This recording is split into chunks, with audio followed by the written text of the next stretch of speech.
parroting.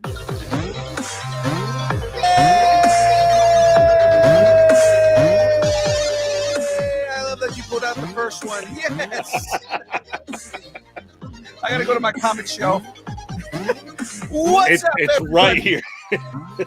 No, mine's right here too, but it's like up among my comics. I want to say it's right here. I know it's like in the front section of my comics. Mm-hmm. Ladies and gentlemen, what's up? It's Thursday. We're over here experimenting, and I don't mean with flared bases. I mean with metal Drugs. with metal that we did not get taken down for. So it's great. I'm over here looking at the Lego announcement that was today. Oh, which one? Game Boy. Oh, no, they didn't. Yeah, they just announced it. Okay, I still haven't gotten the Pac-Man kit. That's the one that I want. Yeah, I'm getting the Game Boy one because it's only $60 when it comes out. It's only $60? Mm-hmm. Oh, I have to get it. Mm-hmm. It's just that I can afford that.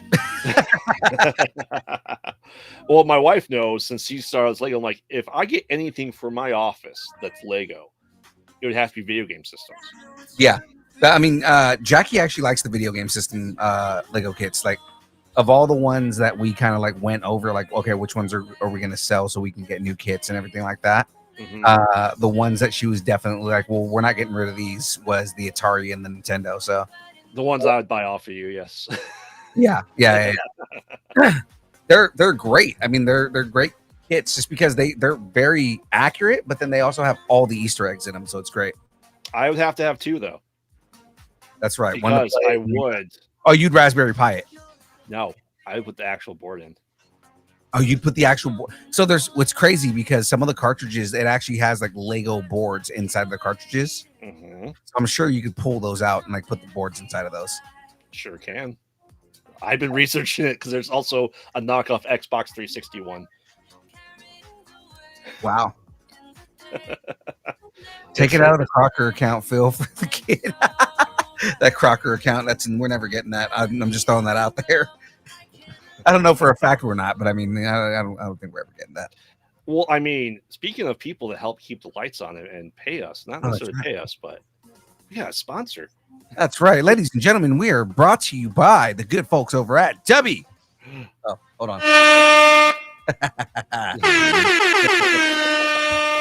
That's right, ladies and gentlemen. Debbie is a brand of energy drinks created to help focus concentration, reaction time with no jitters or crash. Debbie contains no maltodextrin, no sugars, no fillers, no artificial colors or dyes. Find out more about Debbie at www.debbie.gg. Use the code nerding10 and get 10% off your order, guys. It is great, delicious stuff. I got some Merc Mayhem right here. You know, with all bud again, craze, huh?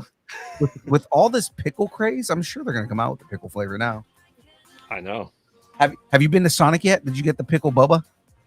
There's not a Sonic by me. Well, there you go. Sonic has like pickle boba, and they have like a fried pickle burger and dill pickle tater tots. One of those sounds good. I don't like boba. I don't like the drinking fish eggs out of a not quite melted ice cream smoothie. I'm not from California. I know. I'm sorry. It's disgusting. I mean, it's just the idea of that. And I mean, I know you guys are all fucking pickle fanatics, but no, we're not doing that. I may have like 5 cucumber plants just to make pickles to send to you, Phil. Disgusting, man. Anyways, ladies and gentlemen, we are excited to have these guests back on. These are some guys that have supported us from the very beginning. And in turn, we have supported the living crap out of them because it's only fair. Mm-hmm. Right. Also, because we absolutely love their work and we love everything they do. Ladies and gentlemen, please welcome back to the show the minds behind Night of the Chihuahuas, here to talk about the latest book in the series, Night of the Chihuahuas 2. Ladies and gentlemen, it's Nate and David. What's up, guys? How's it going, guys? Hey, going good. Good to see you again. Absolutely. Hold on. You're supposed to be up there. There you go. Yeah. There. We're just the little guys. No one sees my face blown up as it is. That's why I'm always on the small version. Yeah, the little guys who are winning. We're trying. Working on it. Well, how are things, guys? Going good. Busy, but in a good way. Yep, I will double down on busy in a good way. Is that a new shirt that you're wearing there, Nate? Yes, this is this is by Shelby Robertson. This is our Amazing Spider-Man 300 homage. If you recognize the kind of the thing here, but So dope. yeah, we're just trying to make as much merch books as we can to keep the drum beating. Yep. Every time I go out to a show or something, people are always like, "Do you have those in shirts?" So we're trying to carry more to appease them. So if you have asked us for a shirt in the past, come see us. We've got lots of them now. Awesome. I mean, merch is great. Like I said, if I had that shirt, I'd be wearing it too, for sure, because I thoroughly enjoy everything you guys do, and you guys put great work out there. And what have you been up to since we last had you on? I know, Nate, you were on my show a little bit ago, a couple of weeks ago, but yeah. David, it's been I think a year since I last talked to you, I believe. Yeah, last time you and I talked, it was on the on your podcast, yes, and then I think about the same time for here at Distance Nerding as well. So just been working the grind. We've got I think the last time we talked, we were just wrapping up issue number 5 of Night of the Chihuahuas, which concludes the opening series arc. It's like a 5-issue series. We put out the trade paperback. We ran a successful Kickstarter for those. Now we're working on the sequel, Chihuahuas from Hell, and we have a Kickstarter up right now for that.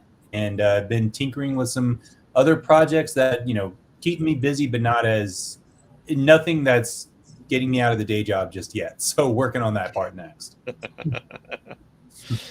That's the dream, right? To make this your full job. I mean, that would be I wish. awesome. Yeah, I know. I wish that was just what we could do all day. Oh yeah, absolutely. It's still a lot of work, though. Yeah. Oh yeah, without a doubt. It's and I think that's just kind of the testament of indie is that to make it, you have to be working all the time on it. It's because you don't have the ability to just go make something for 5 weeks and let other people take care of everything else for you on the back end. And it's just like, oh, some people can. No, that's why I'm always telling people when they ask me if they, what does it take to get into indie? They're like, oh, I've got an idea. I'm thinking about making an indie book. I'm always like, is there anything else you'd rather do? Anything. Because if there's anything else you'd rather do, go do that. If this isn't your passion, if this isn't something that you want more than anything else, it's way too easy to just say, you know what? Too much work. I'm going to go do something else.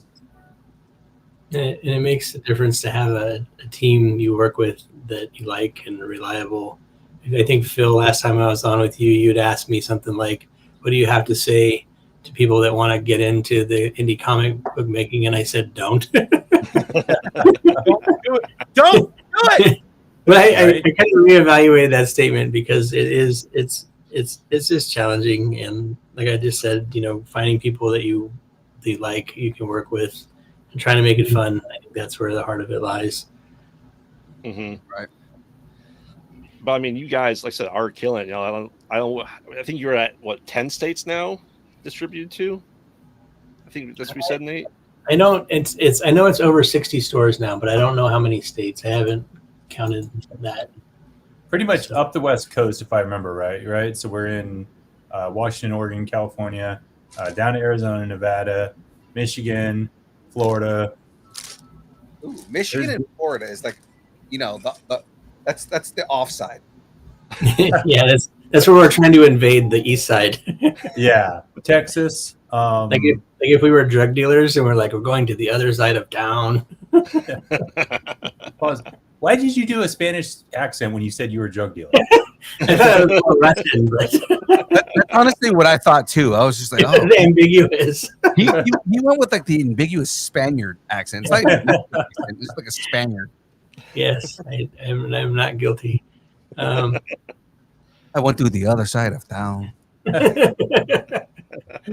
Now we're fortunate enough, and it's all been like just it's a real hustle. I mean, Nate's been busting his ass, making phone calls to anybody who will pick up, and then we also have been fortunate enough to have fans who kind of give us introductions to comic book shops in their areas, and it's led to a lot of where we're at is because of word of mouth. So it's like I always tell people, like, if I get it, like, I mean, trust me, this economy, like, it is what it's hard to like.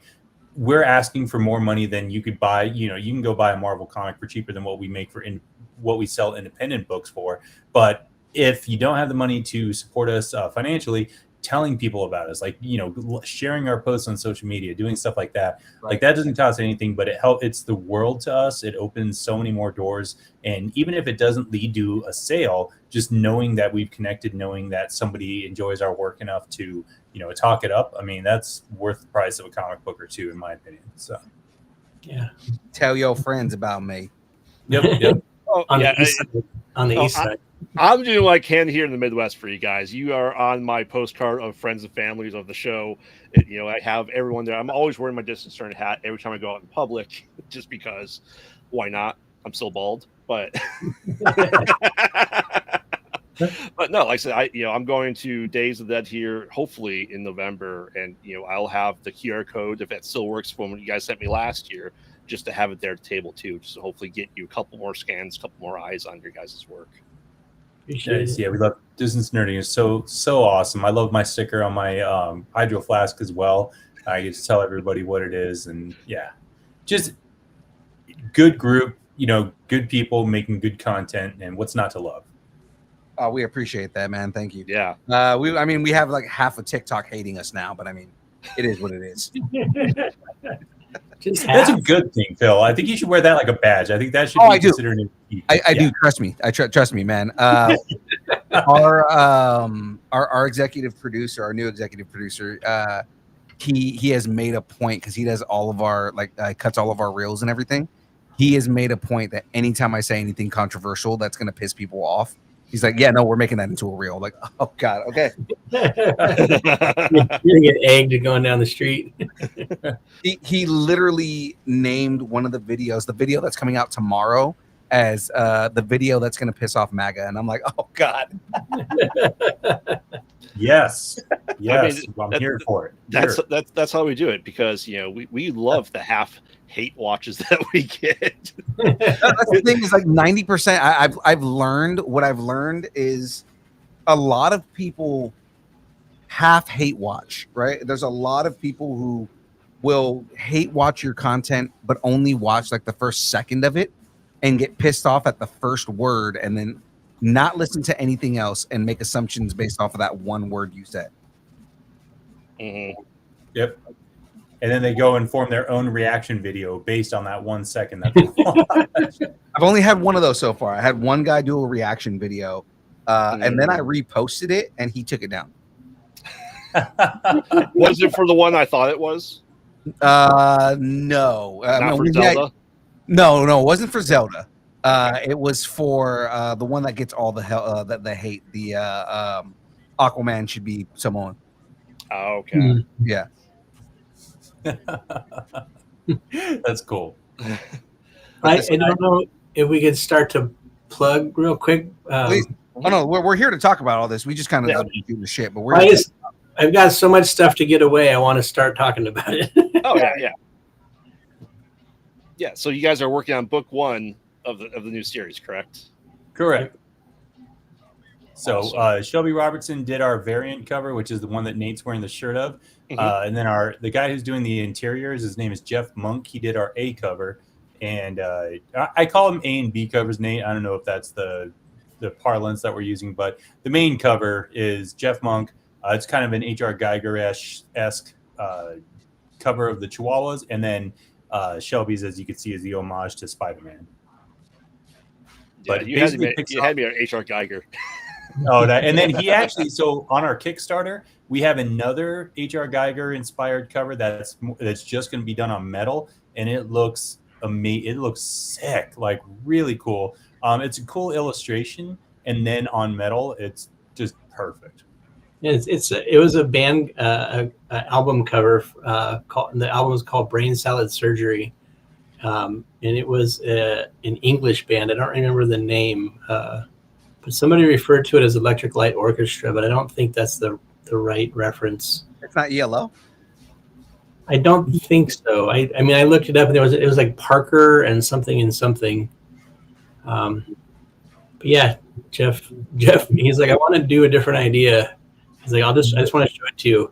And if you look at how detailed it is, like, oh, I just wanted to whip up this masterpiece and show you what it looks like. Yeah, I'm looking it up right now because now I'm curious. I know that there had to have been a. It's called Brain Salad Surgery is the name of the album. Brain Salad Surgery? Yeah. It's Emerson, Lake, and Palmer. Oh, Emerson, Lake, and Palmer. I don't know who that is. So not quite Electric Light Orchestra, but 3 names. I could see. Yeah. It's ELP, ELP. Not ELO. One letter away. Emerson, Lake, and Palmer. They're pretty famous band. Mm-hmm. No, but I said I'm looking at the H.R. Geiger one. That is great looking. Yeah, it's really cool. It's an extra reward on our Kickstarter. So it's not, we have options, tiers. Once again, understanding that everybody's financial situation is different. It's not, we're not coming out here and asking for everybody to give us $100. But if you can only afford the digital, if you want to go, lower price, you can get like the digital download. You can get the A cover, which is our the most common one, and then going all the way up to like for collectors. We have hollow foils from the first series. We have the metal cover for this series. We have a bunch of exclusives. So just no matter if you're like a collector or a casual fan or whatever, we got a tier for you. And we have original artwork. So Jeff Monk is he's kind of I don't know the right word. He's getting more popularity. He did 2 Spawn covers, Godzilla cover, Doctor Who exclusive, a Fantastic Four Stan Lee exclusive, and he's kind of taken off, which it was really cool at first because we're like, wow, we found this great artist. He's going to do all 5 books, and now he's like, hey, I'm kind of busy. But he's still really cool. He's still going to be in the loop with us, but we're going to be working probably with a different artist going forward. So, this almost feels like Night of the Chihuahuas Part 1 all over again. Yep. It's funny though because it's almost the same thing too. It's like you wish nothing but the best for these guys, and you're so glad to have worked for them, and you can't fault them because it's always like, okay, I'm getting paid way more money to be on a way bigger project. Cool, good for you. I mean, I'm glad that we played any part in that journey. You know what I mean? Like, hopefully, I like to think that because of us, they're now on to bigger and successful things. But I mean, that's how we feel about everything here. Is like, we're always hoping that anybody that works with us moves on to bigger and better things. Mm-hmm. Yeah, exactly, and you wish that for your friends. You wish that for the people that you love to work with, and that is definitely the case. So we're happy to have had the opportunity, and hoping that door remains open, so that later on, if he has time between Spawn gigs or all these bigger things that he's working on, he can come back and do some more art for us. Can you draw another cover for us in between doing Spawn? Right? Exactly. Yeah. Will you draw our little chihuahuas between that Spawn and this Spawn? Oh man, you should have him do a Spawn parody, but it's S paw N. Oh my god! Oh dude, what if you had him do a Spawn like variant of one of the? Oh, can you imagine a Chihuahua as Violator? Oh my god, yes. Well, it almost has like the same, because the way that we draw our jaws on it would kind of be the same. We had an artist named Myra She drew a sketch cover, and it had Spawn, and he had like a group of Chihuahuas on chains, and they were like going to attack a group of violators. That's awesome. Phil, if you ever become famous, I'm going to hunt you down at one of these Comic Cons, and I'm going to sit in the crowd. I'm just going to stare at you without blinking the whole time. So, I mean, if that's me, I'm gonna pick up on it after a while. I'm like, number one, that's David Kuros. Number two, why are you staring at me like that? Well, that's just attraction. At that point, that would just be, I just can't help myself. Oh, man. Well, I don't know if I can chime in, but anybody that's watching, we have some stuff to give away. I don't know if you could drop a link in the chat. I could send it to you guys or whatever. But yeah. Any link you want to send, we can repost it. All right, I will just speak first, and then I'll do the link. But if you donate or pledge $23 or more tonight to a physical pledge, I have a bunch of stuff, and I could either put it up and show it, or you could pick from it. We have a book, and I'm digging into all kinds of stuff. So we have Family Man, which is a book that I wrote. So good. I have that hard copy now, and I fucking the second time reading through it, it was better than the first time, because the first time I read it was digital. So I was like, oh my god, the physical copy just feels so much better. We got issue 5 from series 1. This is a Shepherd Fairy homage. We've got holofoil. Pirates of the Caribbean homage, and issue 5 as well. Oh yeah, that's issue 4. Oh, was that issue 4? Okay. Yeah, and then this is from the Smiley Face Challenge. That was one of my favorite covers right there. This one? Yes. One. So those are all limited stuff, and then I have some other stuff. But if anybody wants to go crazy and do a bigger purchase, I have the Black, White, and Blood series.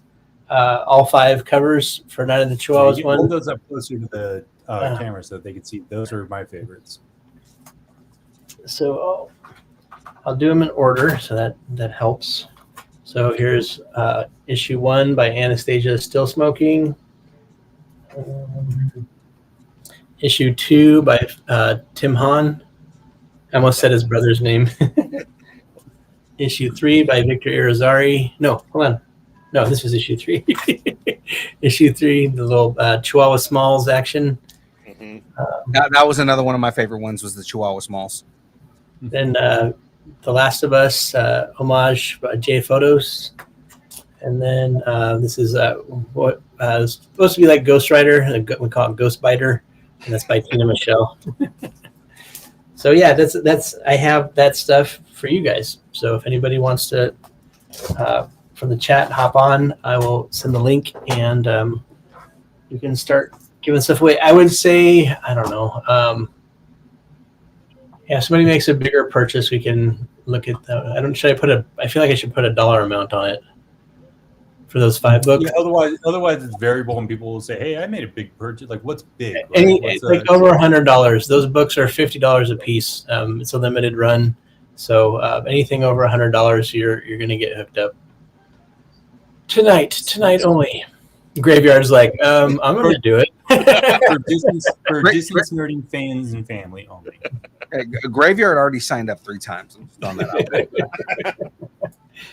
out. Okay, how do I get this to you guys? You can put it into the private chat on this program, and then we can post it there as well. Okay. Same one that you were sending pictures of your junk on earlier. Yes. Oh. Nate's junk at gmail.com. No, that's his OnlyFans account. Yes. When he was inside of my shed. when he was sending it to us, I was just like, "Oh, more content for the OnlyFans, great." Yeah. There you go. All right, Phil. I don't have the ability to put stuff in the stream chat. I can. Yes, you can. That's why I said it.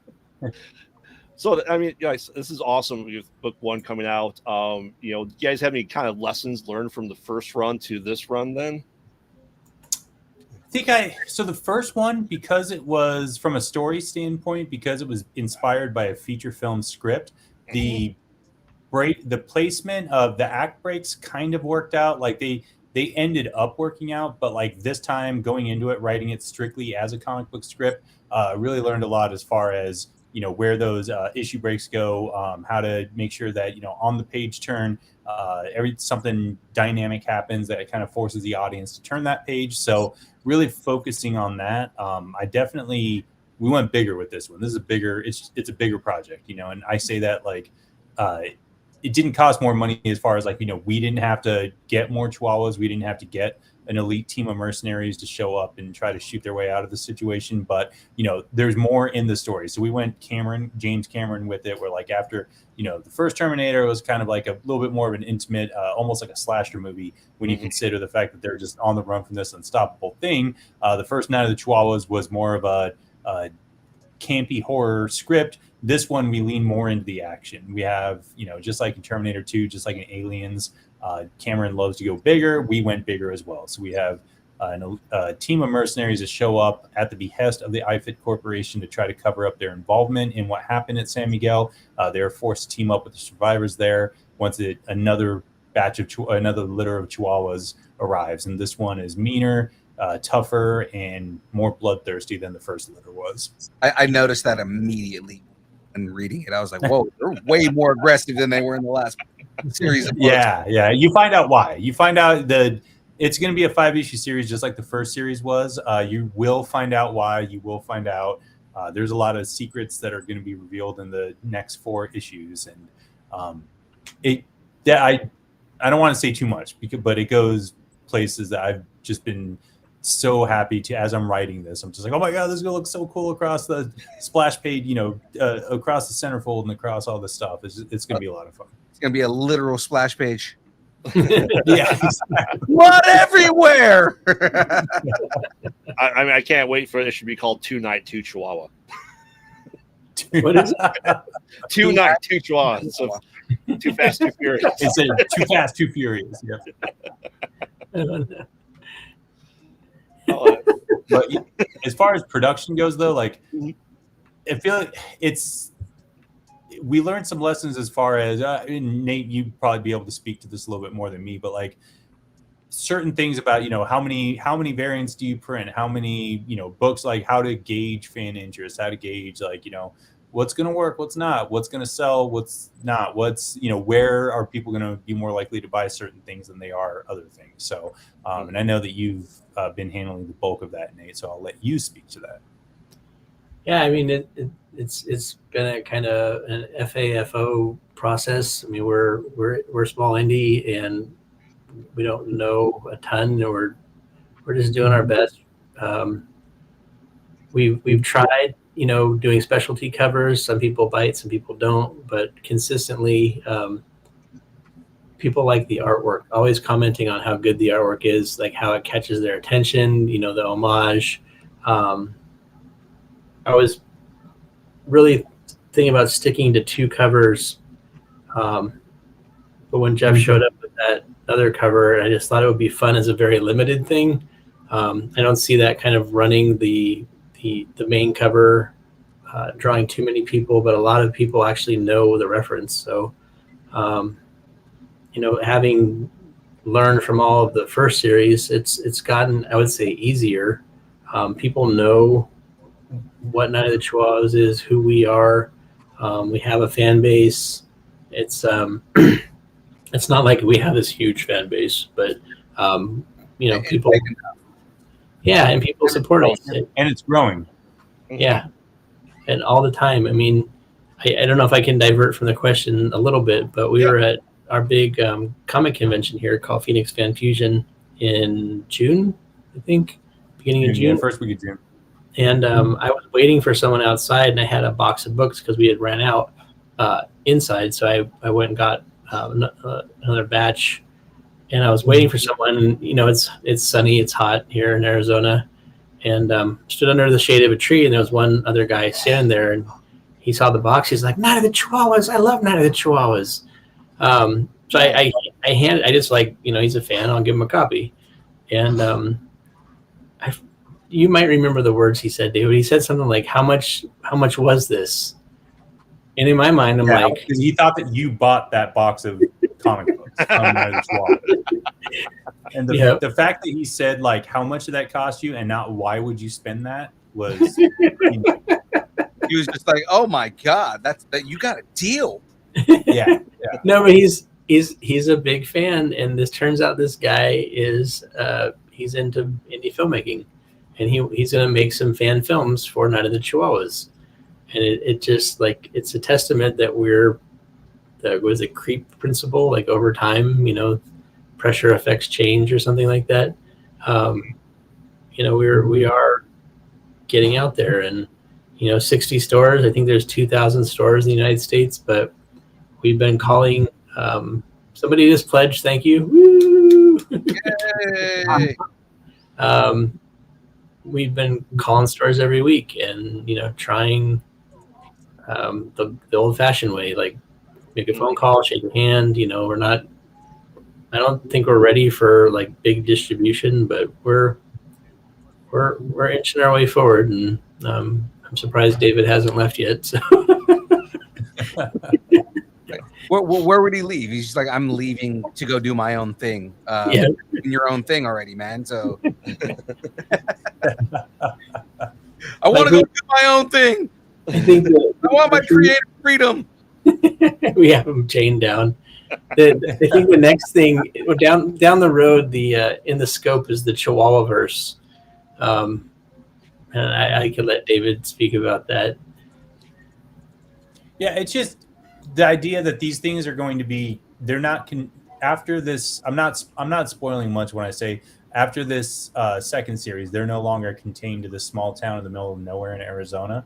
And so it's like kind of like what you're seeing with the Jurassic World franchise, where they got off the island, they go here, they go there. And as these things continue to not regenerate, but as they continue to have more litters of pups, they will change in different ways, and they will affect people in different ways, and different people will be affected. And it's just, there's a whole lot of stories you could tell. I've had the second and third, so this has always been a trilogy in my head. And this is kind of going back to, like, as a writer, you were always trained in school anyway, we were always trained that we had to have a whole slew of where this is going to go when we pitched a project, because producers always wanted to know, like, how can I monetize more than what you're telling me? How can I continue to monetize this idea? And it's a crappy way to think of things. I hate it. I hate that everything has to be commodified like that, and it has to be content and not art. But it's the nature of the beast, and you have to either kind of work with it or work outside of it. And so I chose to work with it. But anyway, I digress. So with the Chihuahuas universe, it was always planned to be a trilogy. I always knew where the sequel was going to go. I know where the third one's going to go. After that, instead of telling this story with these characters that we're telling with, there's so many different people that have been affected along the way, and there's so many different side stories and spin-offs and things like that. And I don't necessarily want to tell them all myself. I'd love to see what other people have in mind, as long as it correlates with the established formula of where these Chihuahuas come from, why they are the way that they are, things like that. And the third one, we start to have a lot of fun with, like, why Chihuahuas, right? Like, why these and not any other dog or any other form of animal. So we already have the first entry into the Chihuahua-verse done via the one that I co-wrote with my wife, which is Tiny Terrors, and that's like a kid-friendly spinoff. It's still set in that universe, but it's more of like so many kids were coming to our table wanting to read this, and I just wasn't comfortable selling this comic book to a 6-year-old. So what can I sell that still involves, that mix of cute and monstrous, but in a PG or G rated way? So, and I think we pulled it off, because every show I go to that sells out. So yeah, the story is good too. I tried to write a kid's story, and I sent it to David. He's like, no, this is not a kid's story. Way too violent. You're not supposed to be doing that. No. So you're saying it'd be like my kid's story that I was writing. Probably. Oh man, it just makes me think of, like, I'll age myself here. The plushie, the stuffed animal from the 80s called My Monster, but My Chihuahua. Yeah, I remember that. Yep. I was a child of the 80s. I'm right there with you, man. Yeah. Graveyard wrote a children's story, but it was a story designed for children of the corn. I am from Indiana. I mean, there's lots of corn. Apparently now corn sweat's making the temperature of Indiana raise. Right, I've read about that, and I just thought that's so Indiana. That's so I knew that Indiana would be I know responsible. we must blame David Corn Sweat. It's all his fault. You know what's funny is I heard that this morning. Like I heard this whole thing about like corn sweat in Indiana, and I'm like, the person I heard making that joke, I was like, missed opportunity that he didn't make reference. Oh, easily reference there. But no, like I said, I'm really excited for you guys. I know you. I understand what you're saying, Dave, with like the bigger world that you're trying to build, and I have that too with the feature film trilogy that I'm playing out right now too. And I'm just like, how do we do this? The third one is all against the wall bonkers. I'm just like, we would need a lot of money to make that one happen as a film. But you cross that bridge when you get to it. As long as you have no money for the first one, you hope that it's successful enough that it enables you to create the second one, which grows the audience and allows, it's like, right. That's kind of like the way that I always think about it as well. So I just go into it with that, we will have the money to afford the third one, right? Yeah, fingers crossed. Yeah, with the projects I'm working on this year, I have really high hopes of a lot of stuff for this year and 2026 as well. Planning all that out right now. It's daunting, but it's going to happen. Yep.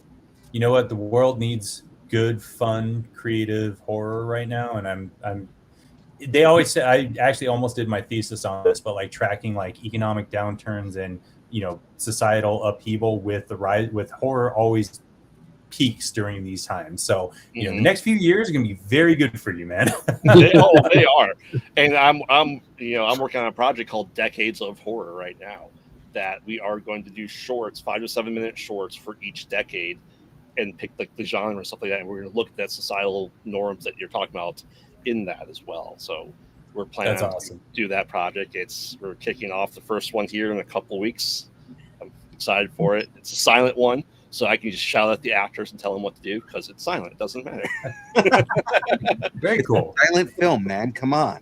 Oh yeah. And we're gonna try to make it as period piece possible. I'm not gonna be able to get costumes for stuff from the 1920s. We'll just go to Goodwill and get the closest thing we can find. So. Yeah, doesn't say there's always a way around. You'd be surprised too if you just contact, and I'm sure you've already thought of this as well, but like the local community theaters and stuff like that, like they have so much crap on hand, and if you, I don't know, either give them a shout out or like hire some of their people to be background or something, they'll be.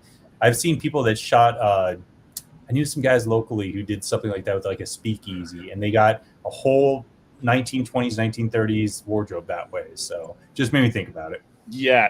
I know someone that did a gangster movie over here in Illinois, and it's set in the 1920s. So I could probably talk to them. Some costume. Somebody in Illinois did a gangster movie? I don't know what happened in the 20s. There's no gangsters in Illinois. Not historically, of course.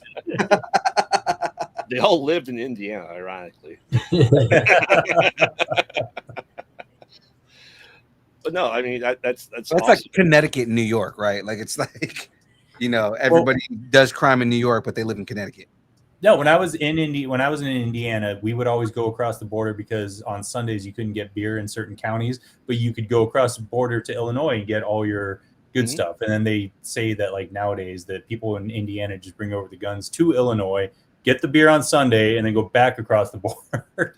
We can buy beer on Sunday on certain times during certain time frames. Illinois just comes here for guns and cigarettes. There you go.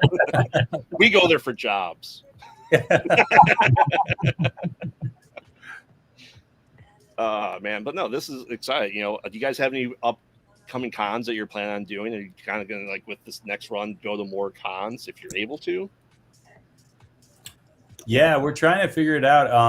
I've got the least, I always joke around, but like the least metal thing about me is the fact that I am like super into my kid's sports schedule, and my son's soccer schedule is getting released next week or 2 weeks away. Once I get that, I'll know what I'm up to for the rest of the year. But until I get that, LA Comic Con did extend an invitation to us to be guests So I want to go. It's end of September. Not sure if I'm going to be able to make it, pending my son's thing. And then we get that one. What's the next one after that, Nate, or before that? You've got Tucson this weekend. Oh, that's not. But that's a store signing for our buddies at Presidio in Tucson. Yeah, I'll be actually with Shelby Robertson, who did the Spider-Man inspired cover. So he and I are going to be doing signings at Presidio Comics in Tucson. So if you're watching this, you're in the Tucson area. It's in the Tucson Mall. Eric and Esperanza are like two of the coolest people you'll ever meet in your life. They're the owners of Presidio Comics. So come by and say hey. Yeah, and I don't know how far you guys are from Vegas, but Vegas in January is Days of the Dead. Okay. So I was supposed to be at Days of the Dead in Phoenix, and I don't know if you saw, but they canceled it at the last minute. They can't, like a week before they canceled it, so I ended up at Mad Monster Con instead. But yeah, we're doing. I said we're doing November here in Chicago, so nice. But I've had nothing but good things to say about the people here in Chicago when they run it. I know it's the same people, I believe, across the entire country. Yeah, but they run for all the cities. Yeah, but I can tell you, I see a lot of, not a lot, but probably about 5 or 6 same horror comic people at all these cons in the Midwest area. So I know they do well at Days of the Dead, so I'm hoping you guys get there.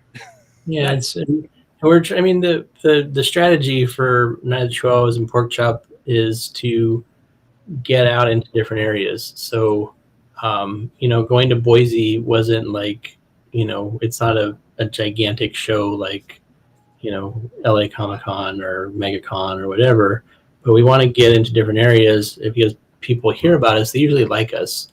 So part of our strategy is to hit up big cons, but also hit up some small cons. So like in November, we're going to Wichita. Hooray! How about the middle of nowhere? Well, I didn't know there were enough people in Kansas to do a Comic-Con anywhere. Maybe they drive in from all the other states too. They do. That's the central spot for Oklahoma, North Dakota. That's like Fan Expo in Utah, where like everybody from like Idaho goes to that show. Yeah. Well, it's one of our like founders. He lives there, and he's like, "I'll fly you out. We'll hang out for a couple days. I'll barbecue for you." I was like, "Great, let's go." But next year we've got WonderCon, El Paso, and Phoenix Fan Fusion lined up so far. El Paso will just be on our regular rotation because they love us there, and we have just a killer show every time we go. I'm always blown away by the turnout, by the response that we get. So we'll definitely keep El Paso in the rotation. Yeah, that's awesome. They're like happy there. There some places you go and you're like, hey, we got killer Chihuahuas, and they're like, when you go down to El Paso, they're like, what's up? Yeah, it's insane the response that we get from people there. Like people flock to our table. I had somebody like take a picture with me holding their baby, and it was, I was just like, "Is this what it means to have made it? Like this is insane. This is so cool." Sign my baby. I've had that happen to me before too. It's the weirdest fucking feeling. Someone just like, I want to take a picture with you. Hold my baby. Like what? Yeah. Okay, so it's a thing. Okay, cool. I talked about people's parents see me with their kids, they drag them away from me. Like, don't go by that man. Oh man, the guy with the beard, stay away from him. You're right. The beard verse. Oh yeah, the beard verse is going to happen. I'm going to make it happen. And like I said, the plan is to make and talk to all the people I've been networking over the past couple of years and make a beard verse across the world to have different filmmakers to make shorts of it and just have at it and just add it to the collection of the beard verse. I just want to see how rampant it can get without my involvement. I have Canada, England, Australia, and Japan already. Someone doing one for each of there, I think. So nice. Yeah, I'm excited to see what people will do with it. That's badass. So awesome. Yeah, I mean that's how long is your Kickstarter going to be going on for? It's about 20 days left, I believe. How many days, Nate? Kickstarter. Sorry, 20 days. Yep. He was talking about kids. I was like, what? Kids You go on starter. for what? No. Kid starter. You know what kid starter is? No. Phil's very interested over there. The weirdest one is when you go to put in Kickstarter, but you hit the L in the beginning. Kickstarter. Kickstarter. No. Oh, I am totally on the wrong site. I'm pretty sure there's a snuff site. Why am I here? More for the content. Now That's more for Family Man too. oh, there you go. The budget just keeps getting bigger, like Matt said. Well, that's what I love about comic books, like as opposed to writing for film. It's like comic books, you know, you're right. It's like, hey, this helicopter crash is cool. You don't even have to worry about all the logistics of the budget and, you know, how am I going to possibly pull this off? And I'm really pushing it with this series, with especially the sequel series, as far as like what we can get away with that. Mm-hmm. It gets more. What's the best word? Not more intense. It's like more ridiculous intense. Yeah, or more ridiculous. By the fifth issue will have like a absolute like spit take moment in there for sure. Possibly a few, depending on your on how what's the word we're looking for? How callous you become to that sense of humor. But Dark humor is the greatest. I agree. Yes, it is. Like I said, I'd love just to be funny just to see like you set a last issue 100 years into the future, and instead of Planet of the Apes, it's Planet of the Chihuahuas. Yeah, Oh my god! And they're just like talking Chihuahuas. That'd be fucking weird. and they all have beard. He finds the Statue of Liberty, except it's a Chihuahua. Like you damn dirty rats! Damn you! You damn dirty rat dogs! There's so much potential. You could do so much with it. So, yeah. Oh yeah, and I think that's what's great about with especially horror is that you're able to do those homages, and for the most part, no one like the original creators generally don't care because they just think that that's their way of making it too, right? That you're parodying all that stuff, and you know, I joked about having the like a terrier dog, but as Art the Clown, so the Terrier Fire. The Terrier Fire. And just eyes looking different ways, and Art the Clown. That'd be bad. See that the guys who do Feral and Stray Dogs, they have done tons of like homage covers featuring either cats or dogs, depending on which book it was. Stray Dogs is over now; they're doing Feral, but they had done it with Stray Dogs. But the guy I'm fortunate enough to call Tone Rodriguez a friend of mine, but the artist, he did an Art the Clown for Feral, and it was awesome. Like just really, really, really cool the way that he did it. But I think they sell that as like one of the really exclusive variant covers. But Terrifier is one of those ones that just I don't get, man. I don't get. My daughter loves it, and I get like I have watched extreme horror. It's not like I'm like a prude who's like, oh my god, I can't believe he just shoved a chainsaw off that guy's ass. But it's like, but that's all that it is. And for me, I'm like, that's cool. That's cool. Don't get me wrong. I don't think it's bad. I just don't understand how it became a pop culture phenomenon the way that it is. Like, as transcended horror fans. What's that? Blame the French. Well, and that's the thing. Like, not to tangent off, but Terrifier to me is just like, I don't view it as overly top graphic and gory. It just reminds me of the 80s movies, and that's, to me, it's the same way. I think we've lost that over the past 35 years, that all of a sudden someone doing practical effects versions of this stuff instead of just the fake blood or copy and paste birds for Birdemic, that you're able to show that it's still there, and that the interest is still there. And I think that's just it's good that Terrifier exists because it lets people know that horror is still relevant, and it brings people more to these cons and be able to go see your guys' stuff. And when we go to cons like that too, it's just building the horror community. It's getting bigger, and I can't fault Damien for that. But oh no, not at all. And I love the fact that it's practical effects, very limited use of digital effects to supplement the practical. But I mean, that makes my heart happy for sure. Like the fact that that's being as successful, I hope that makes other filmmakers want to do more practical effects instead of the digital kind, for sure. Right. Yeah. And I think Art the Clown he's a really dynamic villain, right? He's a really dynamic, like David Howard Thornton does a great job with him and stuff. So like, I get that part. It's just as somebody who focuses so much on like, which might blow your mind if you read my work. You might be like, how does this guy think that he writes good characters or cares about characters as much as he says he does? But, I really focus on that. I focus on these things. And then to see a movie become as successful as it is while just pissing all over all of that, I'm like, cool. All right. You're right. Sometimes it's about the kills, not the story. Yeah. Yeah. I don't know. We should have a discussion about this sometime.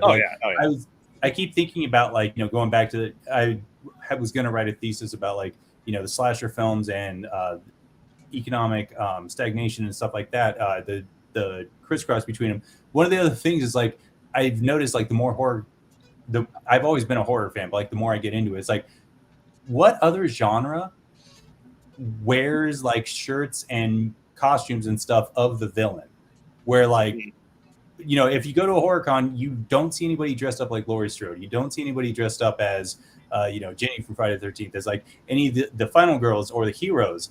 We are a subculture that, makes heroes out of the villains. And it's kind of a weird, I'd love to dive further into that at some point. I'm sure that there's a lot that you could say about that, or that you could find out by diving more into it. But that's something. Oh yeah, yeah. I think generally the most hero person that dresses up as Ash Williams. Yeah, for sure. But so I gotta ask though. I was gonna say, who's very horror-esque as a character. Yeah, because he's running around with the chainsaw for a hand. He's got a chainsaw for a hand, right? So yeah. So I gotta ask this then: who would win in the fight, Art the Clown or 10 Chihuahuas? I think 10 of your Chihuahuas. Let's 10 of your Chihuahuas. Yeah. I think Art would have. I think by the end, Art would probably kill one, and then they would swarm him. And I think within a few minutes, he would have trained them, and he would have unleashed them on everybody else. Like, nice. And then he would kind of like how you have Art the Clown and the Pale Girl. It would be Art the Clown, the Pale Girl, and their army of Chihuahuas just going around this town, like absolutely tearing people to shreds and having them crawl into people's orifices that you wouldn't plan on. And things like that. Oh, man. Climbing into people's orifices. All right. That might be coming in the sequel in this series. That might be coming in issue 4 or 5, by the way. So So we're gonna get a Chihuahua climbing into someone's butthole. Great. I think so. We already did in part 1. Dale gets his jump bitten off, so that it's not that far of a stretch for us. Or it might be too big of a stretch for some people. Hey, some people pay extra for that. I don't know. I know. So. Get out, everybody. Sign up for Lickstarter now. There you go. If nobody's taken that, Nate, you better get that URL like locked down, because Lickstarter. There's too much money to be made there. It's like when I type in Amazon, I always type in ZONG, like amazing, so it's Amazon. I always do it.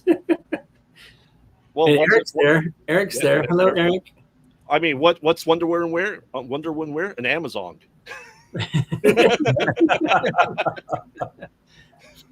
Nice.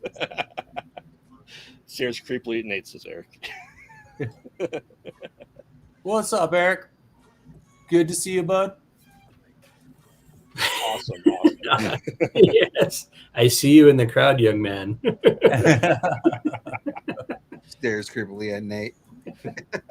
I just want every time you guys have a panel, just have that someone to be listening to this and be in the panel and just staring right at you guys and not playing it. Everywhere you go. The best part is he wasn't even here to hear you guys make that joke earlier. Yeah, no, he just does that. I think that's why we made the joke, was because he does that. So yes, Sewong, we are going to creepily stare at people at Comic-Cons. Everyone's used to it. Come on. Awesome. I just want to show this too. I don't think I had this last time, but Phil, I don't know if you can see it. If you're excited, do you know whose signature that is right there? It is reversed, so it's. Oh, Yeah, I know. I'm trying to read it. Is that Kevin Eastman? yep. Wow. Oh, that's dope. Isn't that cool? It took me a second to like look at that for a second. I was like, K. I saw the Kevin Eastman? piecing that together too. Yeah. I just like that. I think it's pretty cool little piece of Chihuahua stuff. Yeah, he was at an event here in Phoenix. So I'm gonna try. He's gonna be at Tucson Comic Con. I'm gonna try to get that graded. I don't know, maybe find a happy home somewhere. that's badass. Yeah. Yeah, that really is. So, David, in your Chihuahua verse, who would you want them Chihuahuas to ultimately go against? If you had a versus, who would they go against? You think critters, gremlins, trolls? This is gonna sound really stupid, but I have this idea of them having to go up against like a thing of dachshunds because the two mean. So believe it or not, Two and I meanest dogs. Yeah, the two meanest dogs on the temperament Yes. scale are Chihuahuas and Dachshunds. dachshunds. And if you look at records of which dogs bite the most, it's those two breeds. It's just that people don't report them. Like obviously, if a pit bull bites you, you're going to go to the hospital, you're going to call the cops, you're going to do something. But dachshunds bite people every day. They're badger hunted. They were bred to hunt badgers. And so I just have like the fact that they're like these this could be because I've been writing for the Tremors series too, but the fact that they're like subterranean, they were bred to be subterranean. So like them crawling through these tunnels, digging tunnels and going after, and then That's why they you have know, short legs. the Chihuahuas having to like use their pack mentality and their loud barks to go up against that. I don't know, and I think you could do so much merchandising and stuff like that. So, Evil Chihuahuas against evil Dachshunds. yeah. Night of the Wieners. That would Night of the Cheweenies. So that's the Night of the Cheweenies. no. My rescue right now that I've got is a Cheweenie. He is the meanest dog I've ever owned. Yeah. Fat little bastard who just every time people come over, we have to lock him up. He's too great. Like we can't trust him. He's like that ghost in Mario Brothers, where like as soon as you turn your back, it comes after you. If you're looking at him, he's too afraid. As soon as you turn your back, the little bastard runs up and nips you in the ankle. So, yeah, you've done a lot of work with him.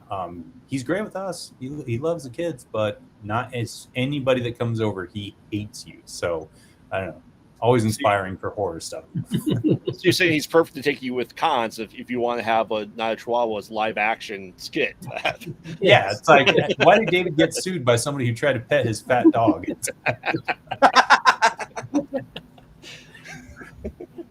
I thought that would be a good marketing campaign. Just back a semi full of trailers up to the Comic-Con, full of Chihuahuas, and just like let the Chihuahuas run into the con. Yeah. Well, that's why we're talking about doing a event where we do something with the Chihuahua Rescue, and I was laughing because for the store in particular, they have like concrete floors, and I was telling the guy, I was like telling Joe, I was like, well, they're gonna piss all over the place. He's like, yeah, it's fine, we got concrete floors. That's what it's here for. Now, so I was just laughing about this like awesome like image of like these Chihuahuas coming in and everybody being like, yay, and then within a few minutes, everybody's like, this sucks. Get me out. I got bit. I stepped in poop. I mean, your comic series is definitely make sure to spay and neuter your pets. Yeah.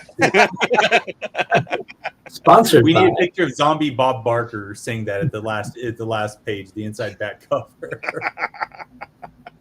Remember to spay and neuter your pets, kids. Uh-oh. It will eat you. Eric's got a serious question. Have we mentioned the Hulkster passing away? I do not care that racist Trump-loving guy died. I'm sorry. You know what's funny? When it got announced earlier today, all that was going through my mind was the theme song, right? The I'm a true American. Yeah. I'm a real American. Yep. And if you listen to the lyrics of that song, it is the complete opposite of what he became. That's the problem. Okay, so I mourn the death of that Hulk Hogan. I mourn the death of the guy from the 80s who told me to say my prayers and eat my vitamins and called me one of his little Hulkamaniacs. But like the dude was like the epitome of like living long enough to see yourself become the villain. Like absolutely by the end of it, it was like, all right, you're out of here. Seeing him getting booed off screen in Los Angeles was very heartening to me. So the fact that was his last public appearance, I think it's fitting yet heartbreaking. It's sad that it ended that way. But, that was by his own making. It's not like he was, unfairly victimized or anything. I mean, the dude said all the things he said of his own free will. So, yeah. Because like I said, it was in my head all day. And I am a real American. Fight for the rights of every man. Every man, right? Yeah. Yeah. And like I said, it breaks my heart, like thinking about like, I feel like in nowadays though, that's so true of like so many people like that I knew personally and through cinema or through media that like, man, they were heroes when I was growing up. And now you find out they are a complete POS, like a complete jerk. And it sucks. It's one of those reasons, I guess, that they say never get to meet your heroes or get to know your idols. But, sucks that it went down. So far, my heroes have been pretty fucking great. So I'm hoping I keep that track record. There you go. There you go.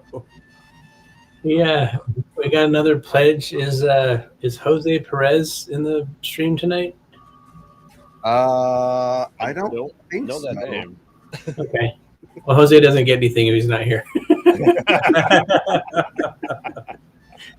And if you are, we love you, Jose. He's like, but I pledged. But I pledged. I was gonna say we probably should have clarified that at the beginning. Like, hey, by the way, you got to make sure that you're here. You got to let us know that it was you. We're figuring it out, folks. We're figuring it out. So. Well, I've seen this. There's a guy, Jay Photos. He used to work for Todd McFarlane. Oh, God, I love Jay Photos, man. Funny enough, I met him at LA Comic Con. He came on the show to promote something for a quick artist spotlight. We never were able to schedule him to come back on the show, but he was on Graveyard Show.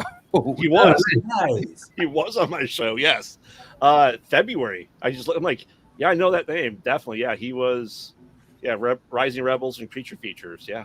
Yep. Yeah, his work was amazing. He actually, the first thing I did when I talked to him was like, you need to talk to my buddy Graveyard and go on his show. It's horror shit. But like, yeah, I want to talk to him just because he has like such a long track record for just like major mainline comic series. Yeah. Lock and Key. He did Lock and Key, which I think I know he didn't do it by himself, but it became a TV show. Yeah. He does when he does his Kickstarters, he has like a party almost. What is that? So it's a jazz trumpet. Oh, nice. You're building the jazz quartet. I'm building the jazz quartet right now. So this is awesome. The guy. It's the guy doing flared bass. Flared bass. That's right. That is a for anybody who hasn't been paying attention over the last 2 shows that we've done. Flared bass has been in our chat. It is an inside joke from something that happened at our game night on Monday, so it's pretty fucking funny. Nice. And Jay Photos does these like parties where he like people log on and he gives stuff away, and I don't have the cojones to do it quite like he does yet, so I'll come on your show and entice people. I'll entice people with my special website. And I mean, have you guys thought about doing a deck building game with Night of the Chihuahuas? Okay, so when I was out in speaking, we talked earlier about like the shows that we go to and stuff. I was out in a show in Louisiana called the Pelican. Just to show you how small the world is, the guy who was in the booth next to us, or not next to us, but like kind of like across from us, he comes over before the show and we're all introducing each other, talking about what we sell. He shows me that he's writing these books, and I'm looking at this book. The book was called Cannibal Fat Camp, and I'm looking at the cover and I'm like, dude, I have heard this name before. And he's like, no, I doubt it, man. I'm here in Louisiana. Like, I doubt. He co-wrote it with the dude that I taught with at Grand Canyon University in Phoenix. Like, it turned out like just a small world. That guy who was like a really big in the micro budget film world. Like he did like 80 really low budget horror films. His name is Dave Hayes. You might know him. He was in Chicago, made a lot of stuff in Chicago for a while. But anyway, really good dude. Now he's like a professor at some college in Michigan and doesn't do independent horror or extreme horror novels anymore. But when they were showing me this book, Cannibal Fat Camp, they also had built a tabletop role-playing game with it. And I was like, okay, so he's showing me the mechanics of it and stuff. And I was like, and that's the first thing I thought. I was like, we could totally do this with Chihuahuas. It actually lends itself really well. I just haven't had time to dive more into it. I don't have any idea how to do this. Yeah, we actually know people that do stuff like that. All right. I am too much of a loser to play tabletop gaming as much as I would love to, because I just don't have a friend group that does it. You know, I try to make my kids do it with me, and they hated it. They didn't hate it, but they don't have the attention span for it for like a few hour run. So I've been kind of like I set it all up myself, and I'm like, oh, this is gonna be so cool. And they're like 30 minutes into it, everybody's bored and they leave me, and I'm the only one left. I feel like us in the 80s and the 90s strived our entire lives and hoped for some point where someone would say, I'm too much of a loser to play tabletop games. Yeah. Yep. Yeah. But I mean, like, maybe not like that implies that tabletop games are cool, which they are. And that implies that we're cool. So That's where have we gone, right? Like, where have we? Yeah. Like, so I can see you guys working with like the Munchkin series, essentially make your own Munchkin deck where you just have different creatures in there, and that's a relatively short game, 20 to 25 minutes, and that would, unfortunately today's audience attention spans aren't so long, but yeah, because you can do a lot with like twists and turns of like you start off with just you got Chihuahuas, you're trying to, can you have time to set up fortifications, can you get away from them, oops, it looks like you're being stabbed in the back by somebody in your party, and it's like there's just the story lends itself to a lot of those game mechanics as well, and I think you could have a lot of fun with it. And as we build the Chihuahua verse that we talked about earlier, we'll have to kind of look at definitely one of those things. Somebody approached me about doing a mobile game because they had an app they were an app developer. They were like, I could do this for you guys, but the conversation never got off the ground really, because I don't think that he could do as much as he thought he could.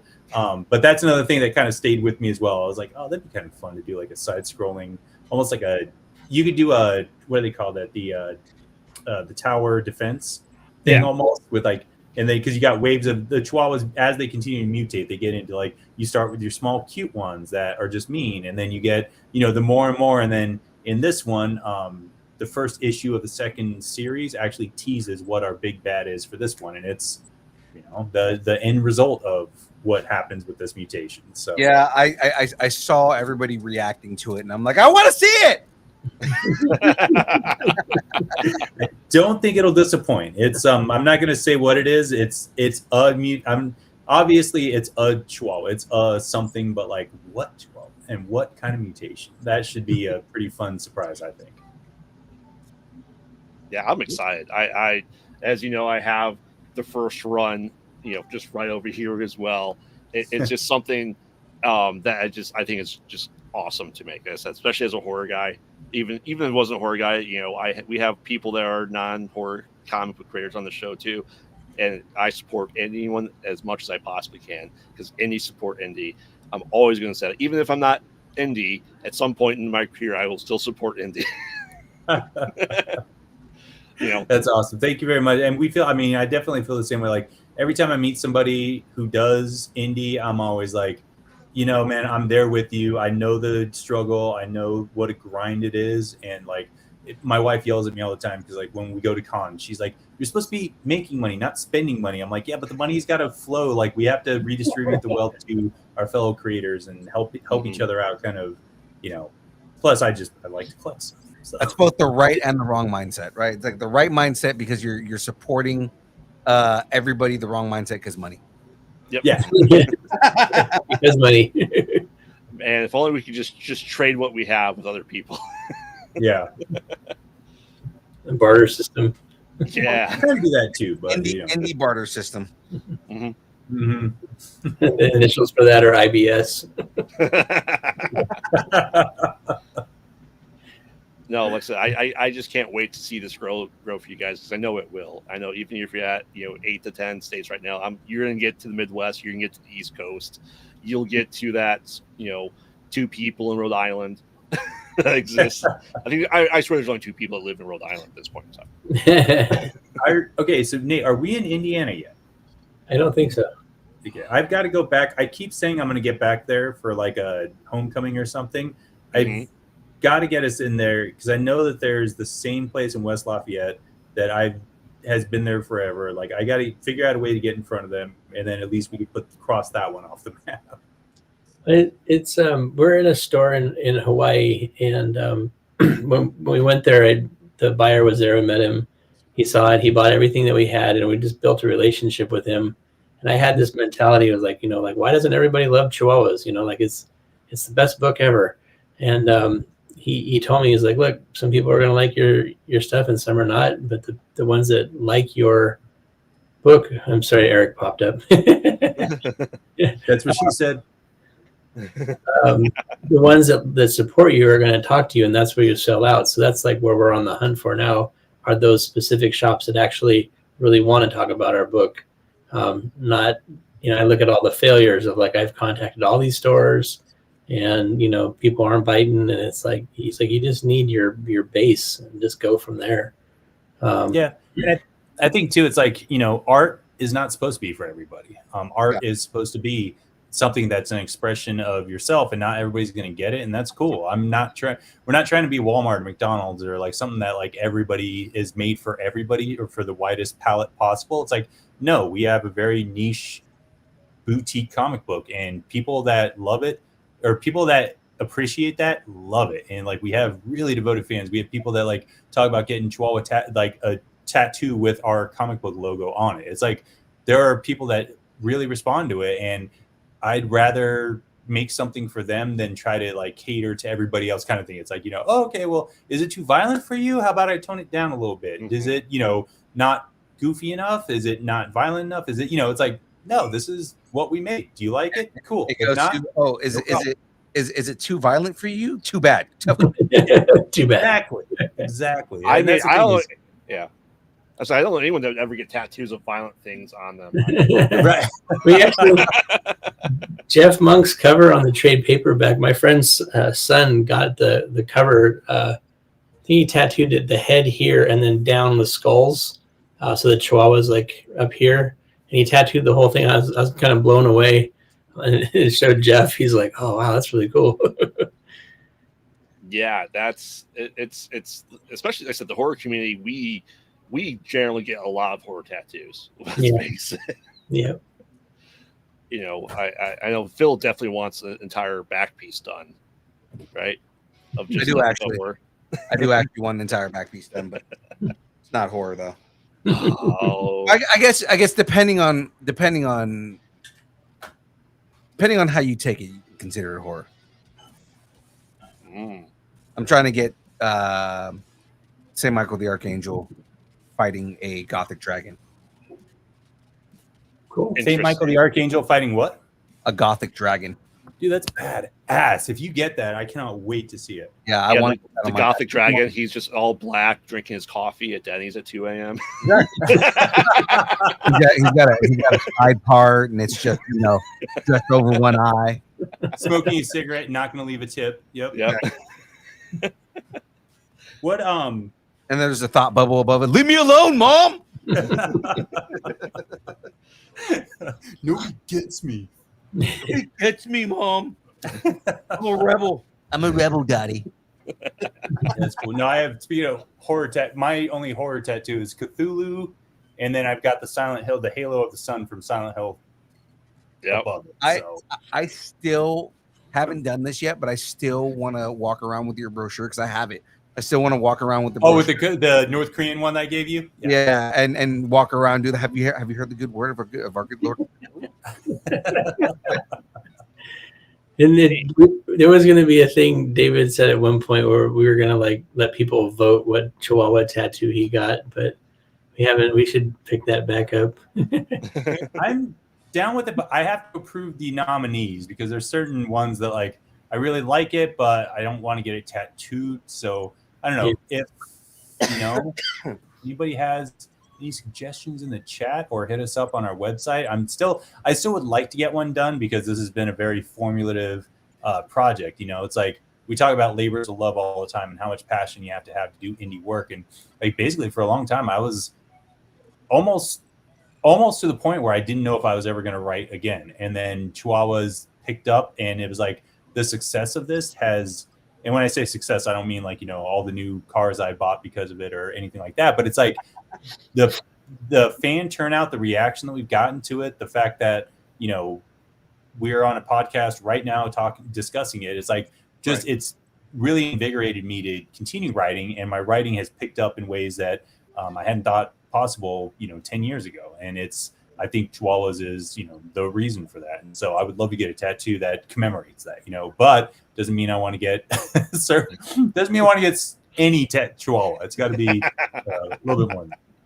Just Coco licking her crotch. I would absolutely get that because Coco is the dog that inspired this all. So Coco licking her crotch, though.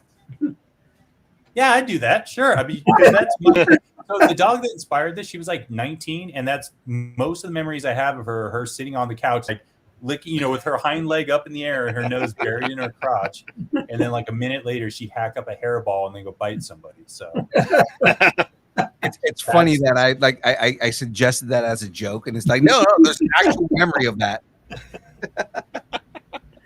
And then she had like, and her teeth, by the time she died, she was like 19.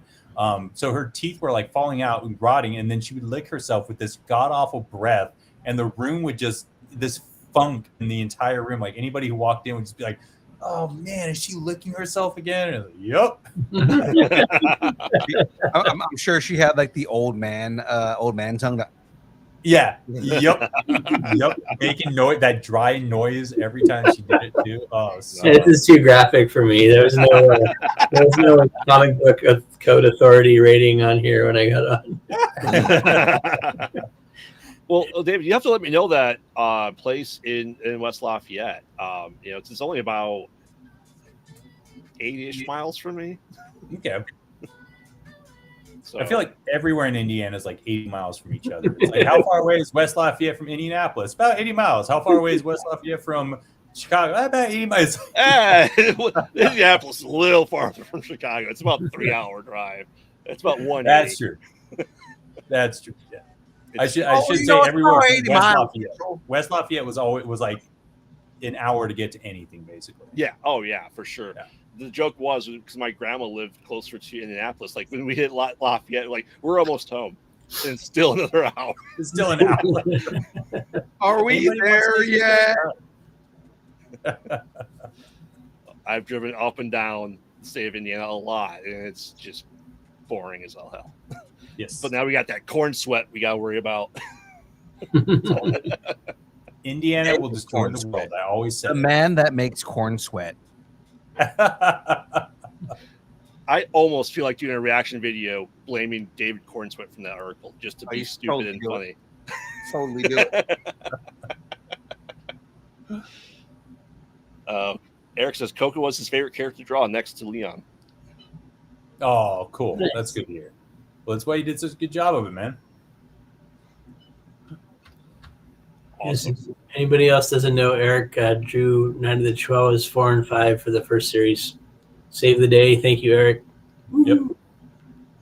I loved when you get the trade paperback because it's got all 5 issues combined in one, and you just flip them through and you can see the art style. And I always feel like as soon as you get to 4 and 5, it's almost like how cool the art just pops as soon as you turn that page and get to it. And it's just such a cool style. If you haven't read Night of the Chihuahuas, 4 and 5 are 2 of my favorites, not just because of the story, but I really loved Eric's art. Yeah, like I said, I'm excited. How long do you guys think it's going to take to do this next run altogether? You think? You mean the rest, like all 5 issues? Yeah. Oh, I don't know. It's a tough question. It's tough because it's like we are between, like Nate said, we're between artists right now. Jeff Monk has gotten hired away from us. So we're on the prowl for our next artist. Once that gets started, the script is done, but we need to, the script is not the easy part because I don't want to denigrate the writing for obvious reasons, but, the art is going to take a little bit longer. And then, we're going to have to do another Kickstarter, and hopefully we're not back here again saying, well, that artist got hired away from us. Actually, David and I talked about someone the other day, and I haven't told David yet, but we were pretty set to go with the next artist, and hopefully going to start the next issue. We, with everyone's kind pledges, I think we're at a point where we can for sure say we're going to start in September for the next issue 2. So another 20 pages, and that'll run into the holidays, and we'll probably see the Kickstarter at the beginning of the year next year. So, yeah. So I would say probably at that rate, we're probably looking at issue 5 coming out like sometime in next year be 2026, 2027 around. You think that's about right, Nate? Yeah, that sounds about right. It just it depends on funds and the artist. And this new artist we're working with, we worked with him. He's great. He communicates well. He's on time. His work is quality. Takes feedback well. It's looking forward to seeing how it's going to roll out. And as far as covers, we've got some. As we've gone on, we've talked to more artists, and there's some really cool artists we have kind of up the sleeve right now. People that want to do work with us that are like. I don't know how to rate artists. I don't want to say anything but they are consistent cover artists that get paid well for what they do, and they like the campiness of Night of the Chihuahuas, and they like when you start telling them, and I have an idea, and so one of the ideas that's been thrown out is Big Trouble in Little China. Oh yes, go full circle. Yep. So it's yeah, we'll see. I mean, I think that's the fun part of it is like getting to put these pieces together and see it come to life, and then ultimately. It really pisses me off to no end. That's badass, man. I was like, I had that ready to go, or is that just it's on a soundboard? That's on my regular soundboard. That's badass. I love it. Yeah. It's. I mean, I think what Nate's trying to say is that we have girls that are way out of our league that are really interested in us, and it blows our mind. Not girls, artists. But no, it's like that was very Freudian of you right there, man. My wife's out of my league, so that's why I say it. No, I think all our wives were out of our leagues. Yeah, right. Yeah. I think generally just that's like nerds who end up with people. That's just kind of the way it is with us. It's because we're good people, man. It's like we're just fortunate. But the like just being at a Comic-Con or a show or anything and like meeting artists that you're like, oh my god, and then they're like, oh, Night of the Chihuahuas, you guys are awesome. It's like, what? Okay, cool. This is bizarre. I'll take it. I'm happy. I mean, that shows flattering. that you're just guys are just growing exponentially there. That just you're getting that following. I just can't wait to see people do more with it. I want to see you should almost have at some point in time a Night of Chihuahuas tattoo contest. Let's make that happen because I do want to get one, and then that way it can be like the culmination of that. It's like, hey, everybody show off your Chihuahua tattoos, and then you'll help inspire me to get mine. Mm-hmm. I'm constantly trying to find ways to market and do silly and dumb stuff. We're going to have I'll just say it for everybody to hear. Haven't really announced it yet. We're going to do a Chihuahuas contest where you spread out all your Chihuahuas book and you take a picture. You tag us, and for each Chihuahua book, you get one raffle ticket. Now, for some of the more exclusive covers, you'll get multiple raffle tickets. So it'll be a cool way to show off, kind of drive some traffic. There'll be some cool prizes. We're going to do a screening of Night of the Chihuahuas, right, David? Yes, but that's not going to be for a while, though, right? No, but we're constantly trying to find ways to get people interested and involved, and and make it fun. I mean, that's really what we're after. So it won't be for a while, but we actually found 2 places. Although we'll only do it once. Where now we have to choose, but 2 places gave us the go ahead to actually do a screening. So it's kind of exciting. So Out of the Chihuahua, the movie. what? So yeah, it's a rarely seen, like a really hard to find movie. I've got my copy protected under lock and key and threat of death if anybody sees it. So the fact that I'm going to willingly allow people to watch it is a pretty big deal. I mean, I need to watch it. I will absolutely hook you up with some kind of a screening. Like, if you can't be here in person, it's going to be it won't be until next year, like next spring, we're thinking. Okay. But we'll communicate when it is. If you can't make it, we'll figure out either a live stream or something. But I would absolutely let you indulge, because I know that you could appreciate the awful, like the indiness of it. I think, for lack of a better term, like these kids who had no idea what the hell they were doing, got a hold of a video camera and decided to make a movie, and this was the result. But you guys mentioned Birdemic earlier. If you can handle Birdemic, you can handle this. I don't have that dance moves. That one of my favorite scenes in film history is like when they go dancing and it's just the 2 of them and like that awkward singer, and it's like just the cringiest thing in the world. There's nothing like that, but it's a pretty bad movie. So. Oh, I love really cheesy bad horror movies. I eat them up. I really do. That is my favorite thing in the world. It really is. It really is. And yet when I make movies, they're not that way, which is weird. I haven't made one as cheesy as I'd love it to be. I'm going to. Well, if it makes you feel any better or worse, possibly, I did not intend to make a cheesy horror movie. It absolutely happened, but I thought I was making. But I think that's the best cheese, the best trashy movies are the ones with heart, because the filmmakers really thought they were doing something awesome. Like Birdemic, that dude legitimately thought, he was like, man, I hired the actors from the birds. I have this environmental message that I really want to get out in the world. Like, he was doing everything he thought was right, and it just turned out like amazingly bad. But the sequels were not as good because he was almost in on the joke at that point, and then trying to look how much cheesier it can get. It was like, nah, not as fun. Yeah.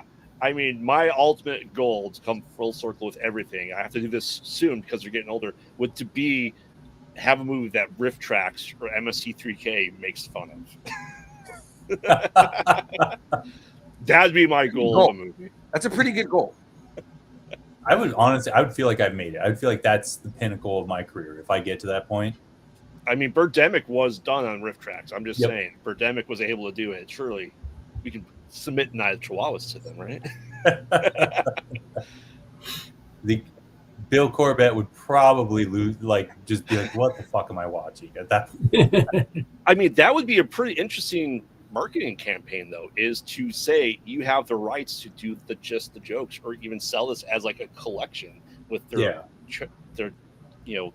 riffs over top the movie.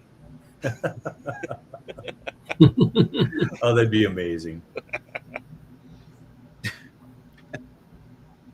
Oh man, I said it's awesome stuff though. You guys are killing it as far as I'm concerned. Yeah, thank you. You're trying. We're gonna do a gallery showing too of original artwork. Just trying different stuff. Yeah, and that's the thing too, is it's a lot of fun too, because you never know how people are going to respond to different. I don't even want to say marketing tactics, but it's like because it's realistically, it's just trying to showcase what you have. It's like, hey, how can we show this in a way that we have not done yet? But the fine art showing in a gallery with our original art, I think that's going to be we're going to get a really good reaction to that. I hope so. Anyway. Ooh, I mean, it almost would take to like a 12-month calendar. That's the thing too, is like we just have to figure out like what's the stuff that we really want to display first, and then if it takes off, if people respond, maybe we do pop-ups like throughout that showcase, like okay, now we're going to do issue 2, or now we're going to do whatever. But God, we've accumulated so much original art over the years. Yeah. Yeah, I mean that'd be really fun. Even have a little golden ticket in one of the issues where someone wins a free tattoo of the Chihuahua of their choice. I've thought about so many ways to do this. I'm just concerned that people are going to cheat. Like you have to find ways to like control the experiment. I call it an experiment because you're experimenting when you do it, but Yeah. find some contest that's. What's that? I got a golden ticket. No, because if I put golden tickets in books in stores and then told people like, hey, there's hidden golden tickets, everyone would just go to the store and open all the books up. I got the golden ticket. Like, do it. Well, you didn't do You it. gotta hope that the legitimately. store owners would tell them, like, "Hey, stop that!" Like, Yes. I mean, you have a QR code that just randomly picks one of the scans. There you go. That would be. I got to learn how to do that. That would be a good idea. or we can always do the little bag, like the sealed bag that the comics are in, where they have to buy it in order to open it, and then when they open it, Yeah. Mm-hmm. And then with a golden ticket, they could go see Night of the Chihuahuas. no, dude, I'm still every time you say that, I'm like, oh, I don't know if I want to do this anymore. We get palpitations. Yeah, He's like that would entail I actually have to release the movie. Come on, man. I know. I actually legit my first child was a girl. So my daughter's born. I'm holding her in the hospital, and I am not shitting you when I say one of the first things I thought of was like, oh my god, one of these days she's gonna see Night of the Chihuahuas, and it like gave me like pause because I was like, you don't think about the ramifications of your actions in the moment, but once I had kids, I was like, oh crap, they're gonna see me acting like a complete dumbass on screen, like. Yeah, so I don't know. Well, you'll have to get me liquored up with me. It's interesting because I thought about that too. When I filmed something last year where I ended up being the mass killer, killing my wife on screen at our house. I'm just like, I'm okay with my kids watching this movie. Just to see it because I think it's hilarious. Were there any signs of violence? Well, now that you mention it. Exactly. They did a movie together and it was God. If your kids misbehave, show them that movie to their friends and to embarrass them. No, it's funny because like my daughter will burn me sometimes with like she'll read like Amazon reviews of movies I did and stuff. Like, man, did you read this one? I'm like, yes, honey, yes, I'm aware of this 1-star rating with somebody. Like you can't get to me anymore. Like I've.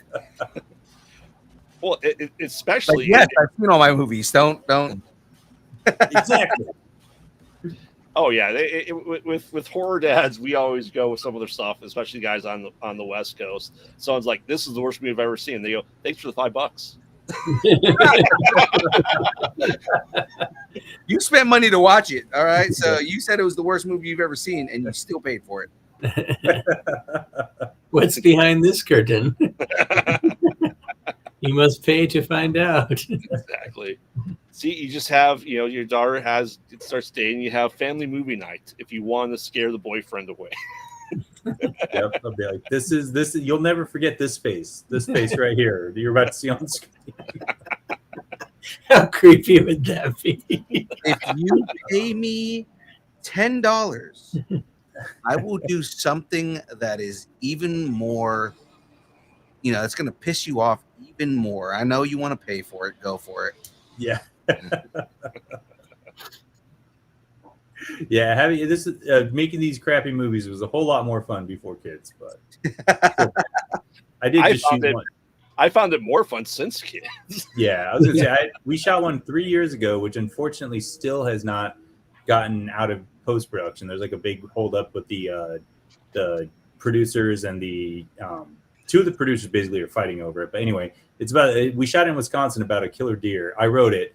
I fortunately was not in front of the camera. But I did write it and I was really proud of it. But like that was probably the most fun 7 days I've had in a really long time. Like just, everywhere out in this like remote compound in Wisconsin like just everybody involved, everybody that was at this cabin was involved in the filming, and it was like a summer camp almost, but like we were shooting things like night and day and just like nonstop. It was so much fun. And then the movie hasn't come out, and nobody believes me when I say that I wrote a movie about a killer deer, but I did.